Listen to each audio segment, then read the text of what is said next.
Hey, welcome to I'm Pinky and I'm Not Ashamed. And after getting a few negative comments from Americans about Australian gun laws, and I was very excited when I came across this video of an American reacting to Australian gun laws.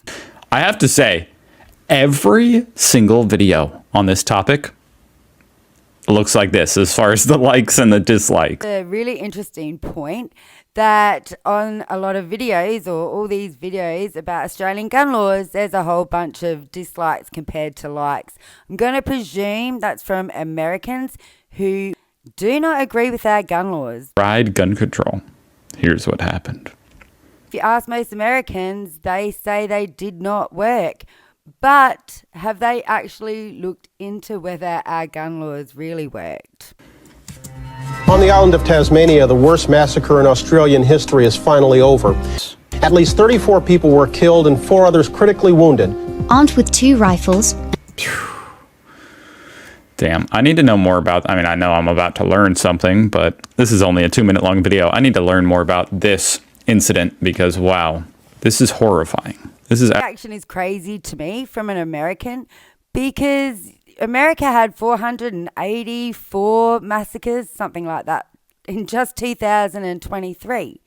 And here's this guy going, whoa, it's really bad. I mean, it was really bad, but so are all the massacres that happen yearly in America. His way through Port Arthur historic site, killing 35 people and injuring a further 23. Is Port Arthur, no. You know what? This is a short video, so I'm looking it up real quick. An historic site in southern Tasmania, sitting on the beautiful. Why would you go here and commit this atrocity? I mean, why would school students go into schools and shoot up children? I don't get it. I think he just went where there was going to be a lot of people. Should add, Tasmania is not very big. Somebody in Tasmania was going to try and choose the most populated area, then yeah, it makes sense that he chose Port Arthur. Days later, the then Prime Minister John Howard pushed through a sweeping set of gun regulations. After 12 days? Wow. Despite a lack of support from his rural constituency. Within a month, the government passed the National Firearms Agreement, transforming gun legislation in the country. Was this the buyback? Certain semi-automatics and self-loading rifles and shotguns were banned. New licensing requirements were adopted, and a national firearms registry was established. The law says Australians need a genuine reason for... Wow, a national registry. That is like a huge no-no here in America, at least among people like Second Amendment advocates. See, I find that so interesting that Americans do not want to register their guns. To keep guns out of the wrong people's hands is to have your guns registered. And yet Americans are like, no. Says Australians need a genuine reason for having a firearm, such as sport shooting or for agricultural use. It doesn't include self-defense. So just to clarify that law, the idea is that we in Australia still believe people have a right to have a gun for shooting, hunting, sports. Now, the reason we cannot own a gun for self-defense, because at the end of the day, if you are owning a gun only purely for self-defense, you are admitting that you are buying the gun to kill someone. So it's not really self-defense if you deliberately go and get a gun and put it somewhere for you to deliberately shoot someone. Or to be honest, if you're walking around with a gun, you're walking around with it with the intention to use it to shoot someone. That's premeditated. In a way that makes sense. It's like if you could just say it's for self-defense, then that's what everybody would just say. Exactly, and that's what Americans just say. They all just say they need a gun for self-defense. That's it. So yes, anyone can own a gun in America for self-defense. People must go through background checks and wait 28 days before they can buy a gun. 28 days. I'm not sure what the idea is there. Is it to prevent people from having like a rash decision, or is it just being processed for that long? They're quicker, sometimes they're longer, but the firearms department is quite busy because everyone in Australia who wants to have a gun has to go and get it registered. The government also spent $375 million to buy back 640,000 civilian-owned guns and then destroyed them. So was it a mandatory buyback? Yes, absolutely. Everyone who had certain types of guns had to give them back to the government. People who had hunting rifles, people were given time to be able to go and get their gun license so they could keep the guns that they owned if they wanted to. 640,000 civilian-owned guns. 640,000. I wonder how many there were. As far as Australians are concerned, that 640,000 would have been 90% of guns.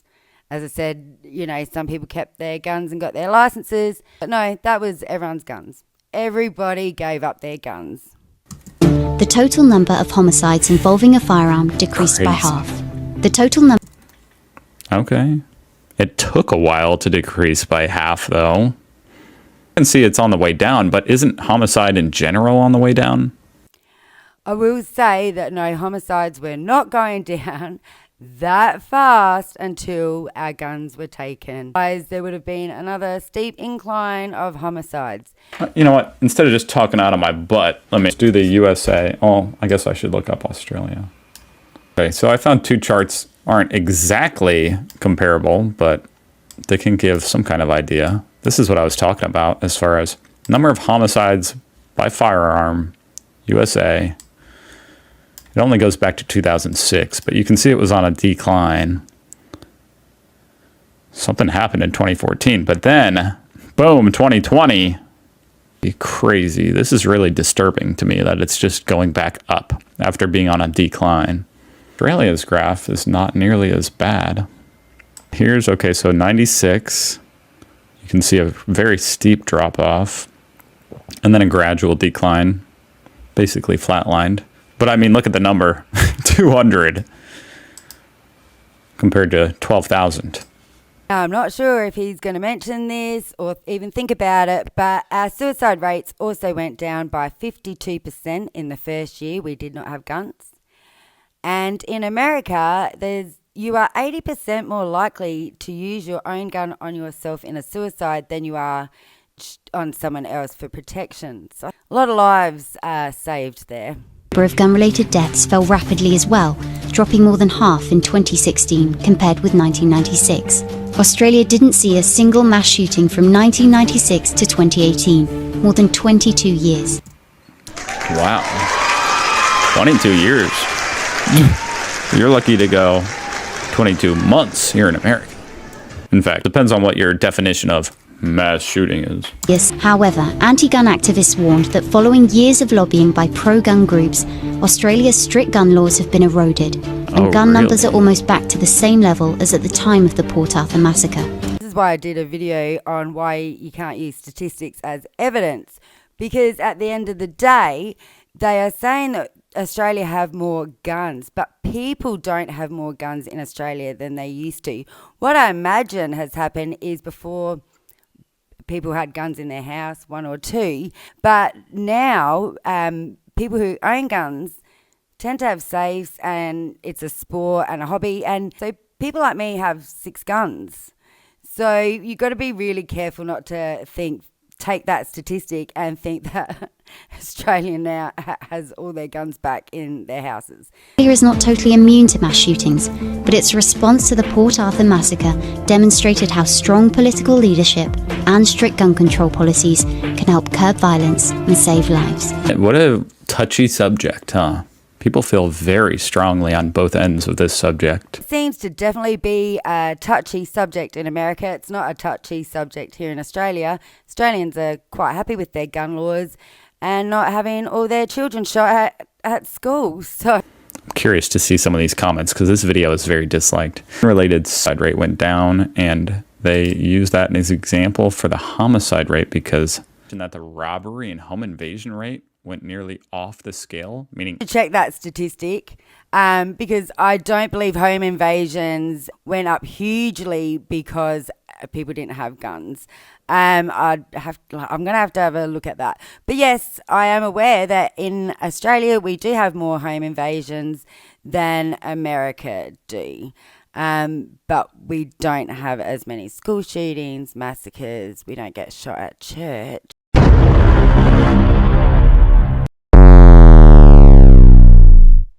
If we heard somebody in a house, we'd probably just stay quiet. Let them take the TV. Who cares? No one's dying. You're telling me because people knew Australians were unarmed, or less of them were armed, more people were willing to do home invasions. That's terrifying if that's true. That's terrifying if that's true.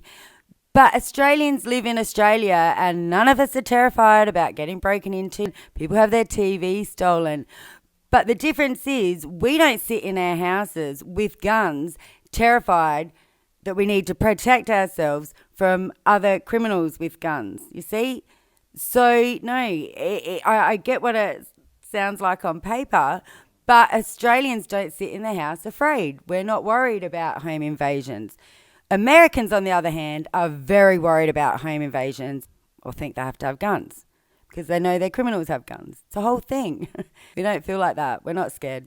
There is no conclusive evidence that the new gun laws or the buyback made any material difference to firearm-related deaths.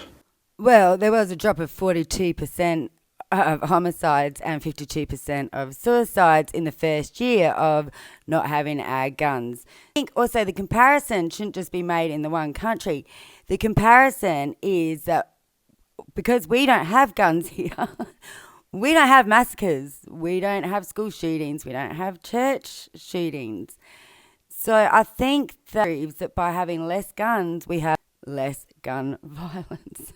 Really not sure how you think your guns are protecting you, to be honest. Firearm-related deaths have been falling since 1969. So, yeah, they're just saying you can't necessarily attribute that decrease to the buyback. And it makes logical sense that if you have less guns, that there would probably be less incidents. You would assume that must have some kind of effect. But it could also be unintuitive, like what this guy said, where maybe more people invade homes. Just the look of deep concern that guy has that, yes, well, I never thought if we gave up our guns and, we might save some people from being shot. But yeah, who knew that we might have a few more burglaries? That definitely would make me think my gun laws. Like, come on. It is just so easy. I'm not going to lie. It is just so easy for Americans to just, literally ignore the truth of our gun laws and just be like, and find any excuse, anything they can link up. What is it called? A strawman's argument? It's a strawman's argument. I'm going to have to look that up, make sure I use that right. But that's what it is. I'm pretty sure. You say gun deaths drop by half, then in the next breath say there are more guns now than in 96. Okay, I could not wait for the end of the video. I had to actually Google to see if this is right. If we do have more guns. Australian civilians now own more than 3.5 million registered firearms, an average of 4 for each licensed gun owner. Yeah, I don't know. Obviously we have more guns now, but they are all registered. And they are all registered to a licensed gun owner. So our government knows where every single one of those 3 million firearms are. But the proportion of Australians who hold a gun licence has fallen by 48% since 1997. The proportion of Australian households with a firearm has fallen by 75% in recent decades. Data indicates that people who already own guns have bought more rather than an increase in new gun owners. About twisting statistics. Now, are there more guns in America? Percentage of households in the United States owning one or more firearms from 1972. No, we don't want it from there.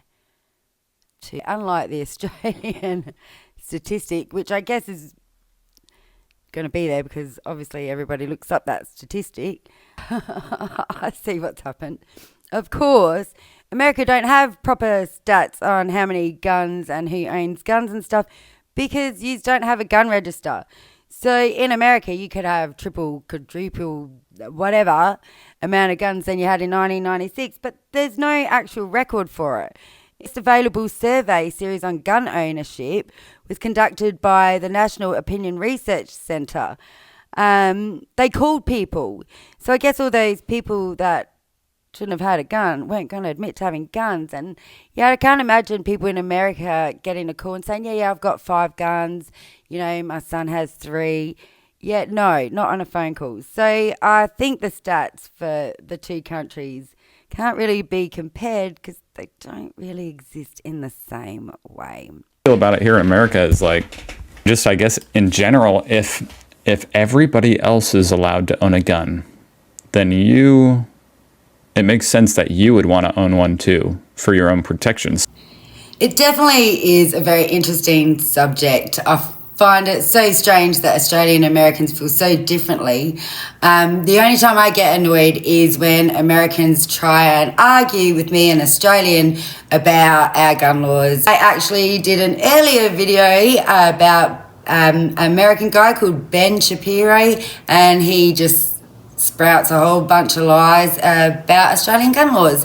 And so I did a video disputing everything that he said. So if you want to know proper information, if you want to know the real truth, go and check out that video of mine. At the end of the day, I understand Americans, it doesn't matter how much proof or information you give Americans, they are going to say it will not work in their country. And it's because they don't want it to work. Americans prefer to have their guns, and the loss of life to own those guns is not an issue. But Australians do still have their guns. We just have to have them registered. We can't shoot people with them. And criminals can't have them. Sounds pretty good to me. Anyway, appreciate you watching, and hit the subscribe if you want to check out future videos.